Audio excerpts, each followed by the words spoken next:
5 minutes. Yeah, thanks, Chair. I just want to speak firstly to what others have said in relation to the school experience of young people is not just dealing with teachers. So we need to hear the voices of school wardens, we need to hear the voices of SNAs, of caretakers, of secretaries, because they are all worried about going back in September as well and what it'll mean for them and how they are going to be trained and how they're going to do their jobs.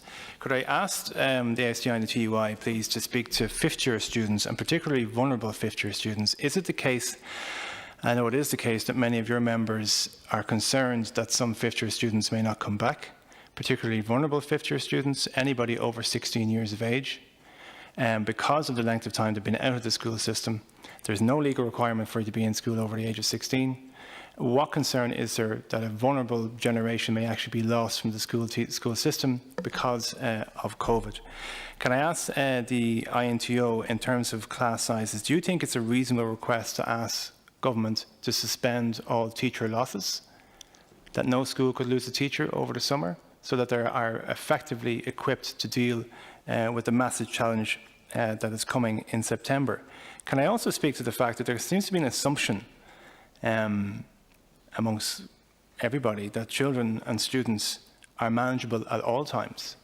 Not every Johnny and not every Mary behaves himself in schools at all times, and I think that should be stressed and discussed, and how discipline issues or that type of scenario might be dealt with in a socially distant environment if a child is a danger to themselves or to others.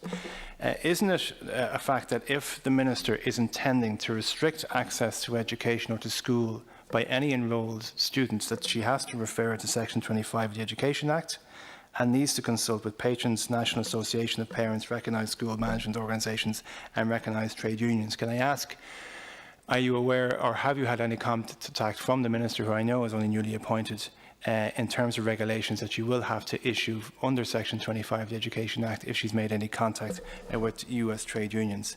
And can I lastly ask, don't we need a cash package? Don't we need a resources package, a multi-million euro package to open our schools in September, to staff them, to clean them, to sanitise them, to run them? Isn't it only reasonable if we get justifiable, welcome packages for other areas of Irish society and other areas of Irish economy, that education would get a sizable package which is commensurate with the type of impact that education has in Irish life and in young lives in particular?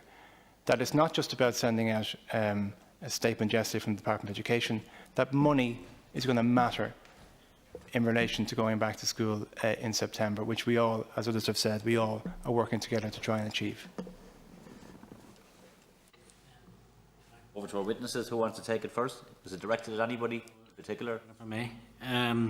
First of all, can I say that Deputy Éireann raises a very an issue that's very dear to all our hearts, is nobody ever wants to see vulnerable students falling off the system, and we have concerns there. There's no question about it. The matter is very real.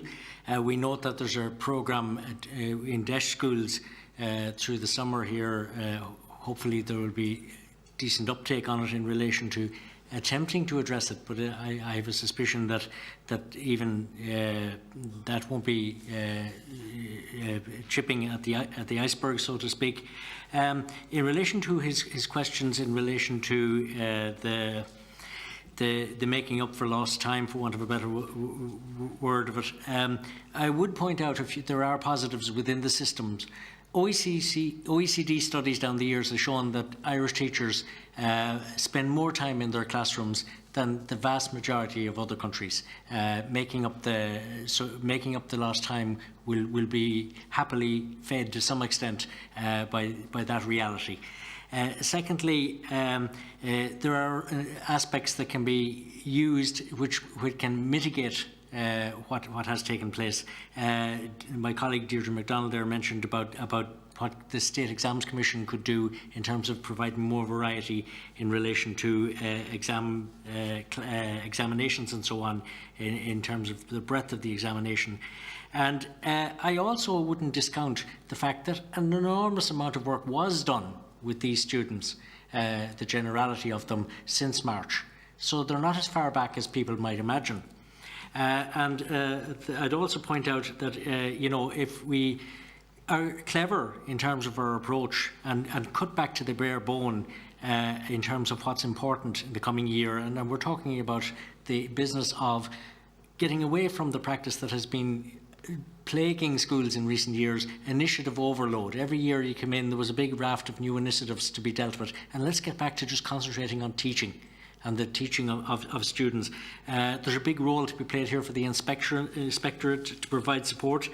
On your final question, and look at the Taoiseach is fond of putting phrases into his speeches from films. Well, I want to put in one now. I like your thinking in terms of the cash package for schools, and I see absolutely wrong with that. We can use any phraseology we want, but there is no question that this is going to be costly, and we in the trade unions for teachers and our colleagues in Forza in other regards, other personnel, will be crying out for proper resourcing for the return to school, and it's not going to be cheap, and there's no point in pretending that it's going to be cheap by any means, and that you know, all we have to do is buy sufficient sanitizer and all the rest of it. There is going to be enormous challenges here, and the real costly element will not be the sanitising and so on. It'll be the necessity, and I hope the government stands up to the plate here, the necessity to provide extra staffing in schools and source extra staffing for schools in order to maximise the potential of what can be achieved here. Thank you. Thank you.